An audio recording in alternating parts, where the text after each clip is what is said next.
Hey there, good morning. Are you well? We're live. I'll say a very quick good morning to Elizabeth, to Chris, to Edgar, to Wide Awake Radio, to Dawn, to Ricky, to Chris, and to India Kane. Good morning to you. Are you well?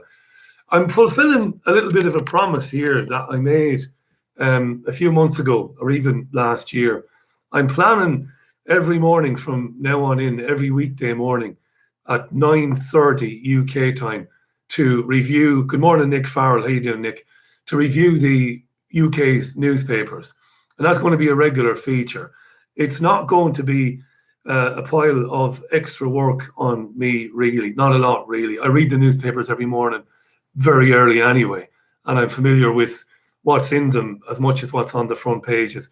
Good morning to Random Mental, to Sharon, and to Cooper, and to Andrew, and to Patrick Fideen, and to Julie. Good morning. Nice to chat with you all. So what I'm going to do, I am well, by the way. I'm feeling well. Hi to Ian Hilpus and Rasputin's ghost as well. Good morning there. I am well. I'm feeling well, and I'm feeling good.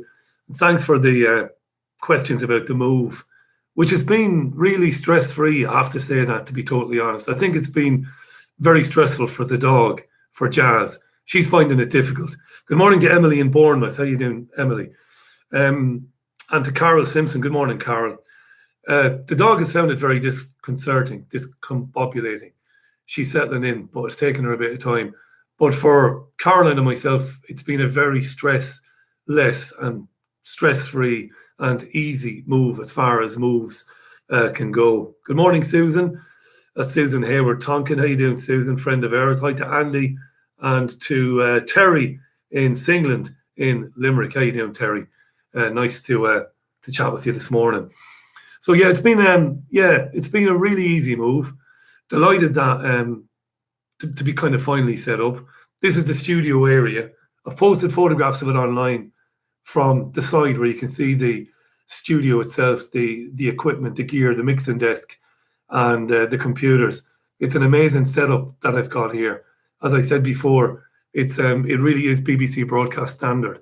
All the equipment is standard BBC equipment, outside broadcast equipment, basically brought indoors to give the absolute kind of utmost quality in terms of the output, in terms of the sound. And that's what I'm kind of most interested in. I've always said, and this is going back years to when I first spoke to people about making television in London, that the quality of the output and the production standards had to mirror those of the mainstream media to get anybody to pay any attention to it in the first place. You can be talking about anything, geoengineering, chemtrails, which is a real thing, of course, vaccine damage, which is a real thing. But the production values have to be sacrosanct in this business in order to draw people in, to actually give you a chance and have a listen to what it is you're doing. And I'm very proud of the fact that the Richie Allen Show is, well, it excels in the independent media in terms of the production values. People might think I talk a lot of bollocks and that a lot of the stuff on the program is nonsense. That's fine. I have no problem with that. But the standard of sound and production value is second to none, and it's always going to be like that. The studio is set up here, done by the amazing Paul Ripley from Fab Radio Studios in Manchester. It's fantastic. There's still one or two things that need to be done. We've got to get some foam up on the walls, and that's sound. It's not so much soundproofing foam, but to reduce the echo and to kind of compress the sound in the room. That'll all be done in the next few days. But otherwise, it's I'm very happy with it. We're here, and as I said, the move was pretty stress-free, pretty stressless. We love the area we've moved to. We've moved to, how do I say geographically? We're in Salford, but we're on the Eccles side of Salford, in a lovely place, in a lovely neighbourhood with lovely neighbours, and really happy about that. Caroline is thrilled to bits with it. She's over the moon with the move, and everything is coming up rosy at the moment, but I don't want to tempt fate. Hi to Trevor in Perth, Western Australia. How are you, Trevor? Hi to Kelly in Paisley in Scotland. How you doing, Kelly? Good morning, Kim. Good morning, Hobart of Haywood. Jazz is not so much enjoying the new surroundings. She's still looking to go home to her previous home, I think, but she'll get over it. Hi to Joe Public, who says, just need to find a quality host now, Richie. That's exactly right. That's exactly right. But the priority is the sound. Once it sounds great, it doesn't matter whether you like me or not. Hi to Kaylee Louise and to Dean Thornby as well. So back to this then. So every morning at 9:30, what I'm going to do is I'm going to have a look through the UK's daily newspapers. Hi to Simon's Reality. Good morning, Simon. That's my friend, by the way. That's the great Simon Stewart, who has been a massive help in the Richie Allen Show from the very beginning back in 2014. One of the greatest guys you'll ever know, Simon. And was a great help with this YouTube channel. And hopefully, in the very near future, in the next couple of weeks, we'll get Simon back involved with the YouTube channel as well, because he's a great guy. He's done an awful lot of work, not just for this program, but he was brilliant at the People's Voice in London as well. I can't say enough about Simon. There aren't too many people around like him. He's off work sick at the moment, he tells me. I hope you're not too bad, me old pal. Get well soon, mate. And thanks for everything you've done for this program. I really appreciate it. Hi to Jason Gage. Good morning, Baldy. I'm not bald. I shaves it off. I am bald, really. Hi to 99 Iron Duke from Melbourne Down Under, and to Strip Bear as well. Brandon Caternati has had his message retracted. Must have been rude then. Hi to Elizabeth McFall. How you doing, Elizabeth? And that. So what I'm going to do is I'm going to look at the papers. Now, this morning, I can't intersperse screen grabs and shots of the papers and of images. This is because I'm technically kind of redundant. I've never been any good technically. I downloaded Wirecast this morning, which is really cheap, and it's free and all of that. And apparently, I could have used it to do this live stream, and I could have used it to upload graphics and pictures and stuff, but I wasn't able to do it. I couldn't figure out how to get it working with the YouTube live stream, again, because I've never been any good technically. This is the thing, you see. Guys like me, well, in mainstream, guys like me are known as the talent, which is a nonsense, really, but that's what they call presenters, the talent. And most talent, most front of camera or most live broadcasters are pretty useless when it comes to the technical side of things. That's probably not the case in the independent media, because in the indie media, you've got to be chief cook and bottle washer. You've got to be able to do everything. But I can't really. I can edit audio, and I can do a lot for radio. I've got all the skills for radio production, but when it comes to this type of thing here, I'm not very good at doing that. What's going on? Is that better? Is that a bit better there? Venus Rising says, Richie, why don't you do super chats? I don't even know what that is. That's the truth of it. I haven't a clue. So there you go. So let's just have a very quick look then. This will be, as I said, this will look a bit better and a bit more interactive, and there'll be more going on screen as we progress. But every weekday morning, that's including Friday, I'll be here at 9:30 a.m. just kind of browsing the UK newspapers and bringing you some of the more interesting stories inside that you might not have come across yourself. So I'll do that. And to repeat myself, which I like doing on these live streams, there'll be more. Jason says, just hold the papers in front of the camera. I could do that, but it's better when you can drop in a few graphics and a few images. So I do appreciate that. Simon and Venus Rising are saying, super chats let people make standout comments for a small donation. Maybe. I'll have a look into that. So I will. I'll have a look into that. Will these 9:30 a.m. newspaper reviews, will they affect the live radio show? Not a chance. The live radio show, which will be radio, is live every Monday to Thursday at 5 o'clock and at 1 o'clock on Sunday mornings. And when I have some of you here, because some of you here get the show exclusively through YouTube, I feel like I've got to keep repeating this. The show is a live radio show. a live radio show, which can be accessed through my homepage. That's richieallen.co.uk. On the days mentioned, Monday to Thursday and Sunday mornings, just by going on richieallen.co.uk. The player is on the left-hand side of the homepage, and if you press play at 5 o'clock every afternoon UK time, I'll be live. You can hear the show live, and you can interact with it live on YouTube, Twitter. You can hear it live on the homepage, and you can interact with it live on Twitter. When it goes up on YouTube and when it goes up on Podomatic, that's the recording of what was a live radio show. I'm stunned, despite the huge listenership figures we have on the radio show. I'm stunned all the time when people, when I find people who don't understand that it's a live radio show, and they get it on YouTube, or they get it on Podomatic or Spotify or iTunes. It's a live show. Where do you think it comes from? Right. Okay. So listen to it live. Steve tweets, or not tweets, sends me a message here. You're stepping up your workload. I hope you'll ease up with your past ailments. This is not going to be any great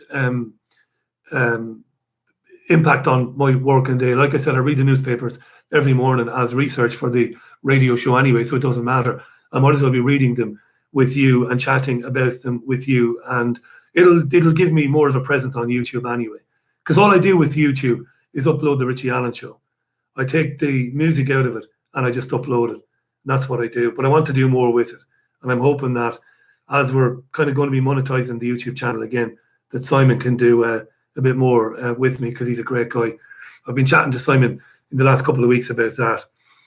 4Jam Lions says, gotta love the media spin yesterday. Even the Brexit party won hands down. There was apparently a very interesting and testy exchange between the leader of the Brexit party, Nigel Farage, and Richard Madeley of Richard and Judy fame and Shakin' Stevens fame. If you want to laugh, when we're finished this, Google Shakin' Stevens and Richard Madeley, going back years ago when Richard Madeley, for the 5 millionth time, asked Shakin' Stevens about Elvis Presley, and Shakin' Stevens jumped all over him. Very funny stuff. So, yeah, apparently Madeley said, well, look, the results show clearly that the Remain supporters won the day, in terms of there were more overall votes for Remain parties, like the Greens, like Brexit, like the Lib Dems, and so on, but it's a load of nonsense. Let's have a quick look. Hi to Robert Allen as well. So I'm going away from the live chat now. I can't see it, so I'm going to have a look at one or two of the papers. Let's just have a look at what the papers are saying today. It is Tuesday, May 28th, 2019. Bank holiday yesterday. Hope you had a nice bank holiday weekend. Going to repeat again, because it bears repeating and it helps with the promo. This is a daily feature from today, 9:30 a.m. For about 20 to 25 minutes, I'll have a look through the papers and one or two of the stories inside that we can maybe expand on, maybe we can dig into. And I will have some software up so I can get graphics on here as well, so you can see the actual stories I'm talking about. I know it's very simple stuff, but I couldn't figure out how to do it this morning. I downloaded Wirecast, as I said. So the Daily Express then, battle to get Brexit sorted, is the headline. So you'll probably not be surprised. The UK newspapers are full of the EU parliamentary election fallout, all of them, without fail, except for the Star. Tell you what the front page of the Star is a bit later on, because it's kind of funny. Battle to get Brexit sorted. The Express focuses on the battle to get Brexit sorted. The Express is reporting today that the Tory leadership contest, which has begun in earnest now, has seen Tories scrambling to put forward new ideas on how to leave the European Union. And a lot of the newspapers today are focusing on the various Conservative Party candidates and what their own take on leaving the European Union is, whether it's leaving without a deal on WTO terms or trying to secure a deal. Jeremy Hunt, the Foreign Secretary, who's announced his leadership bid, Hunt is saying that if he was to become the leader and, of course, ergo the Prime Minister, that he would try and secure a new deal with the European Union. So that's, as I said, making up a lot of what's in the papers today. Same again on the front page of the Times newspaper today. The headline is Tories embrace no deal Brexit. That's a bit bullshit, really. The Tories don't embrace no deal Brexit. The Times wants you to believe that. The Times is saying that 4 of the leading contenders to be the next leader of the Conservative Party have prioritised leaving without a deal on October 31st. This is horseshit.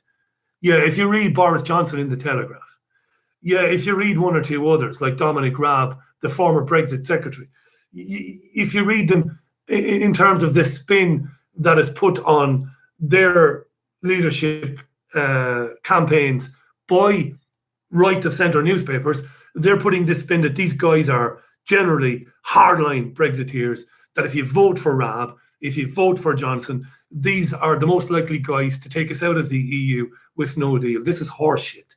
Remember, these guys flip-flopped all over town, just like Sideshow Bob, and voted for Theresa May's withdrawal deal in the end.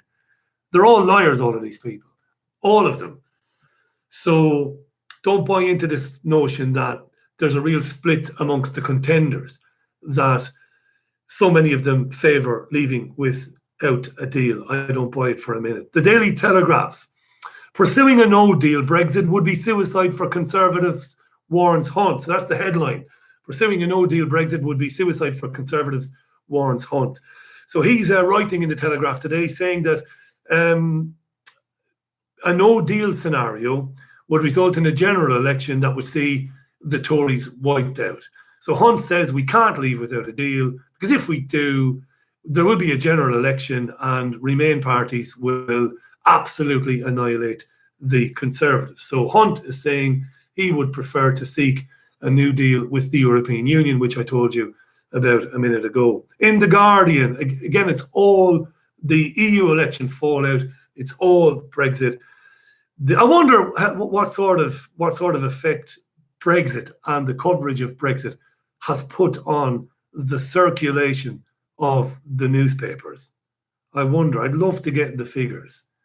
You know, the circulation, their daily sales figures. I wonder how much of a dent in their sales has Brexit actually put. There might be a way of me finding that out. The Guardian, Brexit deal must be put to public vote, warns Corbyn. So Jeremy Corbyn has been, I suppose, trying to keep everybody happy, or at least it appears that he's been trying to be all things to all men and women in the Labour Party. But The Guardian, in terms of Corbyn, has been reticent to say that there should be now a second referendum. Remember, Corbyn, as a Social Democrat, has been very much a critic of the European Union over the years, as a backbencher in the wilderness in Westminster, as a very little-known politician. Corbyn would have only really been known in anti-war circles and pro-Palestine circles. He would have been known as somebody, you know, he would have been known as kind of a hardline lefty. But outside of that, during his time on the backbenches for a couple of decades, Corbyn wouldn't have really been that well known in terms of on the national political stage. He just would have been a backbencher. But during that time, he would have espoused a very definite anti-European Union position. His old pal Tony Benn, Corbyn would have seen things very much in the same way that Tony Benn saw them, that the European Union devastated the rights of workers after it devastated manufacturing in the country, after it devastated agricultural output, and it devastated fishing, and not only fishing, but all the subsidiary industries, that all the offshoot industries from fishing as well. So Corbyn would have been very much anti-European Union. So then he's elected as leader of the Labour Party. Very difficult position for him now. He can't openly embrace remaining in the European Union. And he can't openly embrace a second referendum. But now he's finding that he has no choice, because he hasn't been able to stand up to the Blairites in his party. Maybe he doesn't want to. But Corbyn has backed another referendum on any Brexit deal. So Corbyn is now saying if there's a deal agreed between, if a deal gets through Parliament, which is unlikely, we know that May has failed miserably to get a deal through Parliament, quite rightly, because Theresa May's deals were not leaving the European Union. They were deals that put the UK in a worse situation. May's deals were Brexit in name only. May's deals were staying in, taking all the rules of the European Union, but having no say. It was worse than actually staying in. May's deal would see the UK worse off than it was 5 years ago. So that's a nonsense. That's not happening. But Corbyn is now saying, well, if a new Tory leader gets a deal that can get through Parliament, we want a public vote on that, says Corbyn.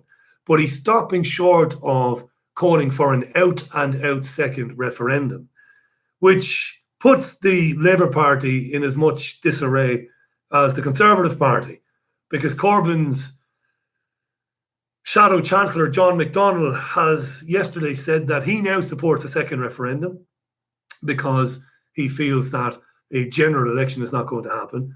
And Corbyn's Deputy Leader Tom Watson, a Blairite to the bone, has called for a second referendum. Watson is saying that if there is to be a general election, the Labour Party would have to enshrine in its manifesto a promise of a second referendum. Watson saying, if we don't do that, we're also going to be annihilated at the polls. I've been having these arguments, you see, on Twitter yesterday with people who call themselves socialists. People who call themselves socialists, and on their Twitter profile, they've got the little rainbow, the little LGBT symbol, the rainbow. And people who call opponents of the European Union fascists. These are the times we're living in now. People call themselves socialist and identify as socialist, but call opponents of the European Union fascist. It's incredible, really. People think they're socialists and they're not socialists at all. They're social democrats. I might do a little monologue on this tonight. I might make it interesting. I won't bore you with it. I can outline in about 5 minutes the differences between a socialist and a social democrat. I'm not going to do it here. I'll put some bullet points together and I might do it later on. No socialist in the world could ever support a fascist dictatorship like the European Union. But anyway, so that's where Corbyn is. And on that theme, the Daily Mail, again, it's all Brexit. The Daily Mail, now Corbyn is cornered, is the headline on the Daily Mail. The Mail reports that Corbyn faces intense pressure from senior party figures to guarantee another EU membership referendum. This is how it all falls apart in the end. Brexit and properly leaving the European Union. This is how it all falls apart. The Metro, Farage, we'd win election. This is the front page of the Metro. Farage, we'd win election. Self-explanatory, I think. Talked about this yesterday. Same story in the I newspaper. The headline on the I newspaper front page is Farage, now I'm aiming for Westminster. Farage is saying that if you don't get out of the European Union by October 31st, properly, right, with a free trade deal which ends freedom of movement, which ends membership of the customs union and the single market, if you don't do that, I'll come for you in a general election and I will annihilate you, says Nigel Farage. Obviously giddy on the result of the European parliamentary election over the weekend. The Daily Mirror, right mess. Daily Mirror headline, right mess. They're reporting that the Tory leadership battle has lurched to the right as they're scrambling to make up ground on Nigel Farage. The Mirror says the Tories got a mauling in the European election. Maybe the Tories did. But is the Tory party lurching to the right? Remember, Dominic Raab, the karate expert, the former Brexit secretary. I know it annoys you when I say Brexit. I can't help it. Brexit. And Boris Johnson, both of them voted for May's withdrawal agreement in the end. So don't believe them when they tell you we're coming out with a WTO Brexit. They're not. And the Sun newspaper, which we must never, ever buy, children, ever, under any circumstances, one of the worst rags of all time. The Sun front page, Brexit hits the fan. They've left out the H in Brexit and I've put an asterisk God forbid that somebody's offended. I don't know why they don't just put prick shit. And God love the Daily Star. The headline on the front page of the Daily Star is The Lynx Effect. It's about a boy who was in a coma, but his mum sprayed his favourite Lynx deodorant around the bed and he emerged from the coma. That's the Daily Star today. So Nigel Farage falling out with Richard Madeley. Richard Littlejohn is writing in the Daily Mail today that the media coverage of the European Union election results is absolutely farcical. The media, writes Richard Littlejohn, is reporting on the EU election results in a manner as if you were reporting on the FA Cup final result and claiming that Watford won, even though Watford was beaten 6-0 by Manchester City. So there's a lot of this in the newspapers today. And Michael Gove, the scribbly little dude, the Environment Secretary, who has thrown his hat into the ring, he's running for Conservative Party leader as well. Gove is promising free British passports to EU nationals here. 3 million EU nationals here would be eligible to apply for citizenship, something which apparently normally costs you about £1,200. But Gove is saying, I'll give it to you for free if you vote for me after the hustings and if I am in the final two. That's according to several papers as well. The BBC is getting a lot of stick on social media. You might have seen this because of its coverage of the election results. So overnight on Sunday into Bank Holiday Monday yesterday, as the UK's television and radio channels were reporting on the results coming in, the BBC is getting hammered on social media over the last 24 hours because of its conduct. Now, I didn't watch the coverage of these election results. I didn't watch any of the, I didn't stay up, basically. I didn't see the point in it. But the BBC's coverage has been described as absurd, as biased, as horrific, loads of adjectives to describe the BBC. And one of the things that people are taking exception to is Alistair Campbell's appearance on there, the accessory to mass murder, of course. The master criminal, Alistair Campbell, should be in prison for the rest of his life. Apparently, he alleged that Nigel Farage was taking Russian money. I don't know whether he is or whether he isn't. It apparently went unchallenged by the BBC presenters during the coverage. But then the other side of that is Nigel Farage has been on the BBC more than anybody else of late. Let's be honest about it, regardless of your point of view. Hi to Shirley. Gove is a worm, says Shirley. he is, and that. Hi to Coca Bell. There's a Michael Gove emoji, a snake. Yeah, it was Gove who stabbed Johnson in the back, wasn't it?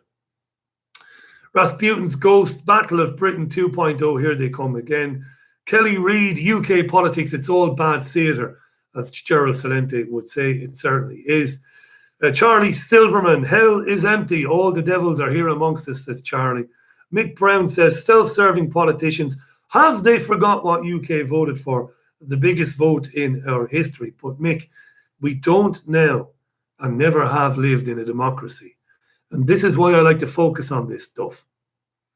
Because it's wonderfully simplistic what's happening.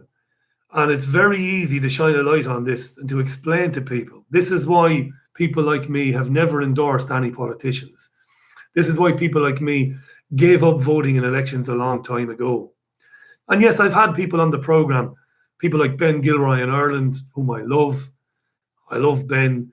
You know, I've had other people on who come from, I've had people on who I suppose you would call kind of alt-right kind of celebrity figures who've thrown themselves into it and who have run in various elections. And that's because I would, how do I say this? By bringing them on, I'm not endorsing them. I've told all these people, look, when you come on the program, talk about why you feel like you're running for MEP or why you're running for your local authority. I'm happy for you to come on But I don't believe that you could ever change anything, no matter what. You know, even if you did get in, we'll never change anything through the ballot box. And we'll never liberate ourselves from this paradigm until more and more people understand that is the case. But sadly, what we've seen in the last couple of years is we've seen the empire strike back brilliantly through the election of Donald Trump and through the polarization of people, using social media to do that, creating alt-right and alt-left celebrities who tell you that they are raging against the system, but then they go and stand in these elections, right? Participate in that process, which ultimately serves to kind of draw more and more and more people into the left-right paradigm. And what we've seen in the last couple of years is a bit of a tragedy to me, really, because we've seen in the period leading up to that, in the noughties, we saw a great movement away from trust in the political process. Trust in the political process was evaporated. Not completely, obviously. Millions of people still turn out to vote in elections. But through the independent media of the very late 1990s, and I know I've said this before, but bear with me, into the early to mid to late 2000s, through genuine independent media figures, exposing this stuff. Sadly, some of whom have passed on in recent years, like the great Jim Marrs. People who didn't want to draw attention to themselves. People not looking to be martyrs or to be celebrity truthers. Those people had a major effect on the consciousness of millions of others who began to see that, well, of course, it's a complete and utter farce. Of course, nothing is ever going to change, even if Bernie Sanders was to be president, even if Jeremy Corbyn was to be president, nothing is going to change. And people have woken up to that fact. Not everybody, but many more had woken up to that fact, that the establishment presents you every time with the candidates that you go to the ballot box with your pencil and vote for. The establishment gives you those candidates. And the establishment does that through many ways. There are many ways of doing that. Okay, the financing of political campaigns, of course, is the most obvious way. All of these people who rise through politics, through the world of politics, are beholden to special interest groups, to lobbyists, to financial institutions, all of them. And you're presented ultimately at the end of the process with, in America, with 2 of them. In this country, you might get 3 or 4, and you're told, change your future, choose from Corbyn, let's just say Boris Johnson for the laugh, next time round. It won't be Vince Cable. It'll be another leader of the Lib Dems. Good morning to Noons Flower in Dublin. Good morning. And good morning to Kaz in Glasgow. So that's what it is. And it is the Mayor Amschel Rothschild quote that I really don't care who you pick. Because as long as the financial system, the monetary system of the world is controlled by people like me, it doesn't matter who you put into power. It doesn't matter. Steve tweets, I keep saying tweets, it's not a tweet. Steve messages here, people still have hope and belief in politics to resolve issues, but it can't. It can't. It can't. When a political party says, look, here's a manifesto. This is what we're going to do. And we're going to pay for that manifesto. We're going to pay for this program of government by borrowing money from a central bank. That's it. I don't have to keep saying this because you know this, because I've told you this for years. And before I told you that, there were others telling you the same thing. That's the house of cards right there. At the very bottom of the house of cards, at the very bottom of it, holding it all up, is the monetary system of the world.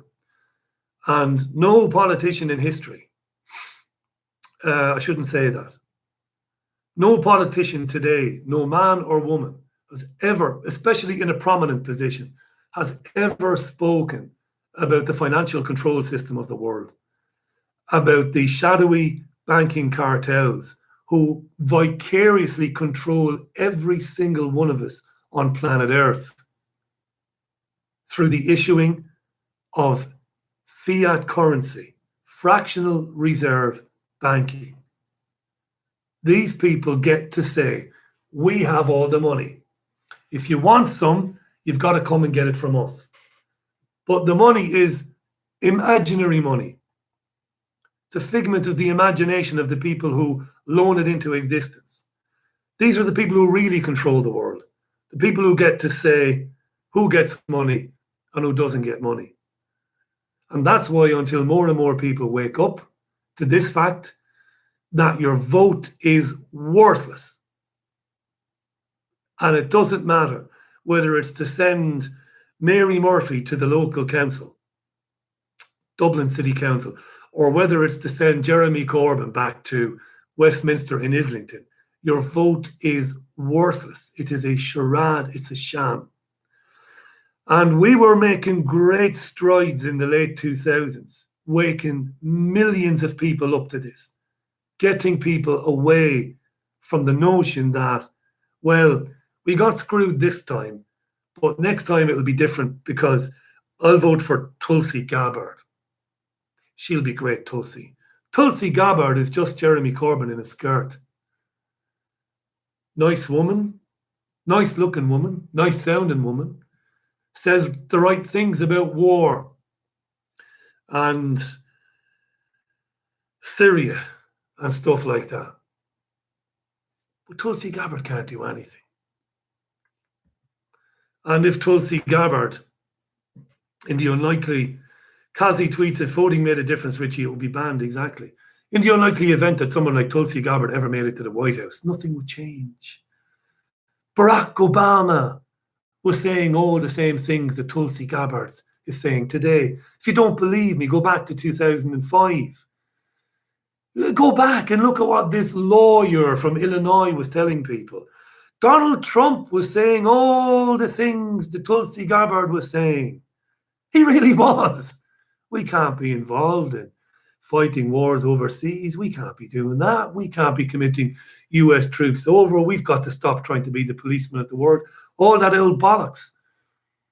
Never change. The world will never change. And to go back to what I was just saying, the establishment saw this coming. And the establishment kicked into gear in the early part of this decade and ramped up the support for celebrity bloggers and commentators on the right and on the far right and on the far left. Truthers, basically. I could name them here, but you know who they are. You know their names. Some of them have gleaned hundreds and thousands, if not millions of followers on the right by talking about migration, supporting Donald Trump, talking about Muslims and how their cities and towns and countries are being taken over. So you got your truthers doing that. We've got them everywhere. We've got them in Ireland now. It's wonderful to watch. And they're promoted by organizations like Breitbart and other organizations.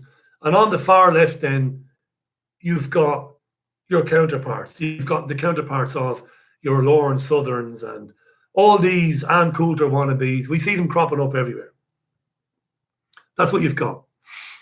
We see them on the right, we see them on the left. And the election of Trump has given this agenda a real shot in the arm.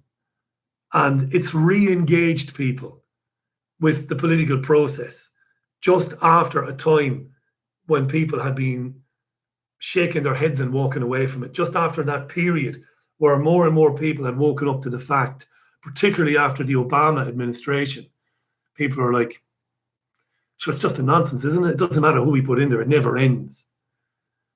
Neocon Zionism, neoliberalism, it just rolls on and on and on and on. Nothing ever changes. It doesn't matter who we put in. Guys like me then are criticised by some of my listeners. Fair enough. I don't mind it. Get criticism. I can't believe, Richie, you wouldn't support Jeremy Corbyn. But why would I support Jeremy Corbyn? Jeremy Corbyn is not a socialist. He's not a socialist. Jeremy Corbyn is not going to renationalise British Steel. He's not going to renationalise the railways. He's not going to take on the Bank of England and the financial cartels around the world, the European Central Bank. He's not going to take on any of that. Jeremy Corbyn is a social democrat. He's going to get in, if he does get in a coalition government. And he's going to do what all his predecessors have done before him. He's going to borrow heavily to pay for his programme of government. And this mythical, fake, false national deficit is just going to rise and rise and rise and rise and rise. The wheel just keeps on turning. For a short time, people who have been absolutely screwed by the system, you know, people on benefits, people who are disabled, for a short time, those people will feel that things are improving for them marginally. But in the long run, when the Corbyn coalition government disappears, then you've got a Conservative government coming in after it, you have austerity again. It never ends. So, bit of a long-winded explanation. But I feel I've got to do it because, like I said, we reached a point. I felt we were at kind of tipping point with respect to people realising democracy is a sham, that we've never had it. Constitutional monarchy. I've explained on Richie Allen radio shows going back years how it works, how the financial elites of the world and the royal families of the world came together to create democracy and constitutional monarchies, giving you the illusion that you live in a free country. So there you are. I'm being asked a question by Shirley, are you remain or leave, Richie? Shirley, you can't be a listener to the Richie Allen Show. You obviously don't listen to it. Jesus fucking Christ, how many times do I have to say it? The European Union is a fascist dictatorship. It's a project, a neoliberal project, designed to concentrate power into the hands of a tiny few people. That's what it's all about. But I've always said that I don't support Rees-Mogg, Johnson, Bill Cash, Nigel Farage, any of them. Because these people, while right in their desire to leave the European Union, and while I support that, they're not in it for the people. And they're not suddenly going to turn around if they eventually ever do take the next step. And if they ever win a general election and form a government, they're not going to restore manufacturing to the country. They're not going to nationalise industries. They're not going to stop the privatisation of the National Health Service. They're not going to do that. So I don't support them either. So surely I don't have to, I keep saying that time and time and time again. Maybe that's one of the reasons why this program is shadow banned on Facebook and on YouTube and on Twitter. Because who else is telling you that? There isn't another program in the world coming at it from this point of view.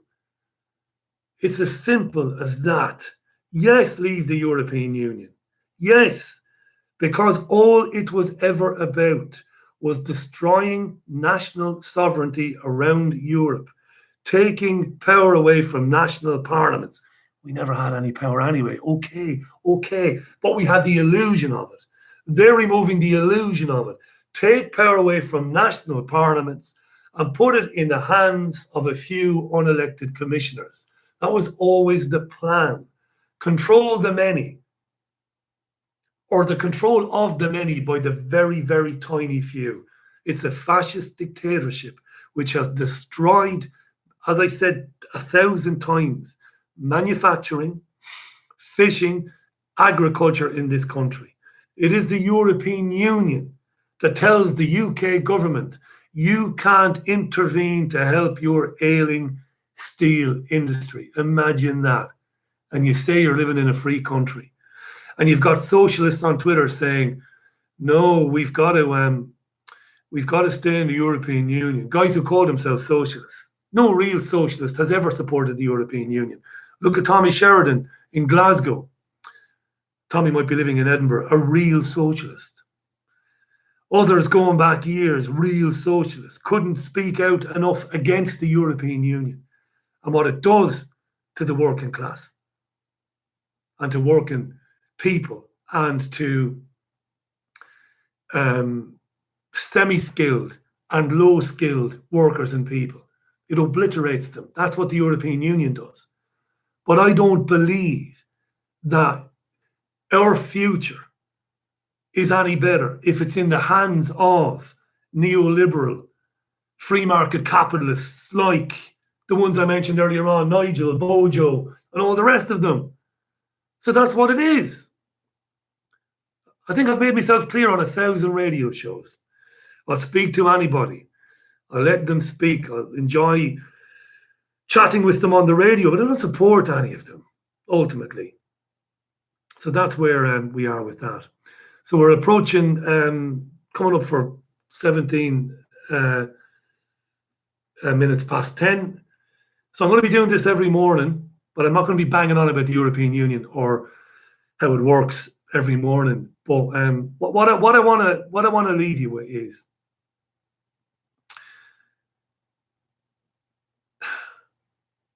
I said that in the 2000s, people were waking up to the idea that you could never change anything through the ballot box. And people had become fatigued mentally. And I suppose they went through several stages: horror, fear, shame, like I said, fatigue, hopelessness. And then they said, well, yeah. Then they said, yeah, we've been duped, and we are complicit in our own slavery. Every time we leave our house to go to a local primary school to cast a vote in an election, we are complicit in our own slavery. We are engaging with a system that we have no say in. Mentioned it earlier on, they give you the candidates. The system presents you with the men and women. It presents you with its own opposition. And you fall for it. And you fall for it every time, like Patrick Viddy in there. People like Patrick, just fall for it. Fall for it this year, fall for it next year. Jeremy Corbyn will become Prime Minister. Maybe he won't, in a coalition. Nothing will change. It will get worse. And people like Patrick, who's a supporter of the programme, and I like Patrick, and I'm not picking on Patrick here, but Patrick will go back again to the next Champagne Social Democrat. In the long run, will never change it. The only way to real change is to not beg the establishment or the system for our rights, but is to take them back ourselves through non-violent civil disobedience.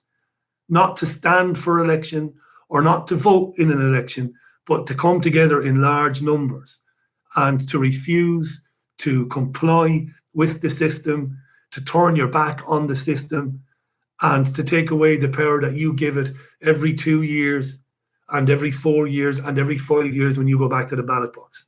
It's the only way. But I want to finish with this, and some of you won't like this, but I want to finish with this anyway. As well as falling for the likes of Donald Trump and falling for the likes of Tommy Robinson and falling for the likes of Carl Benjamin and believing that these guys are a real alternative to the establishment, when they're not. They're just a program. As David Icke would say, a program that we've seen a million times before. A program that exists only to re-engage you in the process of politics. And the offshoots of the likes of Tommy Robinson and these people are all these heroes of the truther industrial complex, Lawrence Southern and Lawrence Southern's counterparts in England and in America and in Ireland, alternative right live streamers who, martyrs, who spend a lot of time talking about how they're being attacked for taking on the system. People who spend a lot of time engaging in identity politics and telling you that in 5 years' time, our cities will be unrecognizable. They'll be all black or all brown or all whatever. That's what these people do. They're dreadful. And they go to truther conferences and charge you £75 or £80 to tell you what people have been saying for decades and decades and decades. Like I said, for every Lawrence Southern, for every Paul Joseph Watson, for all these people, you've only got to go back 5 years. You've got Ann Coulter, you've got Rush Limbaugh, all these people. They exist only to engage you in the political process by telling you what it is that you want to hear, what you want to hear. It's the Muslims. It's the fault of the dark-skinned people across the road. It's the weaponization. It's migration. It's our cities are going to be black in 5 years' time and all that old bollocks. That's all they sell. And then they stop blogging and broadcasting for 5 minutes, and then they stand in some election. And then they claim that they're being targeted by the system for telling the truth. Please send me more money. And I think a lot of people are falling for that. And I see it in my own audience. I see it in the chat segment over here. People asking me for my opinion on various people. And I've kind of gone on long enough about that, and I've talked about it too much before. The truther industrial complex is as powerful as the political process. Don't fall for it. You've got to be the change in your own community. It's as simple as that. Non-violent civil disobedience is the only way out of it. Voting for the next hero of the left or the right has never in history made a difference and never will make a difference in history either. Now I've got to go. The Calergy plan, we've talked all about it before. But what you'll find with these truthers on the right, they never really want to talk about who and what is really behind it. Isn't that true? Anybody can talk about migration. Anybody can talk about migration being a problem and how it's affected working communities and how it affects public services. Anybody can do that. I do it. What we try to do on this program is try to figure out who's behind it and why. What the truther does is just sell you back what you want to hear, or sell you back what you know anyway. And they talk about taking over, taking over, taking over.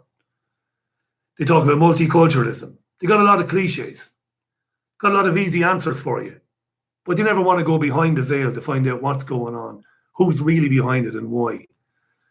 And there's a lot of money in that. And that's what the truther industrial complex does. And I'm watching it with great interest, not just here in the UK, but in Ireland as well. I find it very funny. I'm going to go. I'll be with you at 5 o'clock, of course, on the Richie Allen Radio Show. I will have guests. I'm not quite sure yet who will be on the program with me, but I'll see you at 5.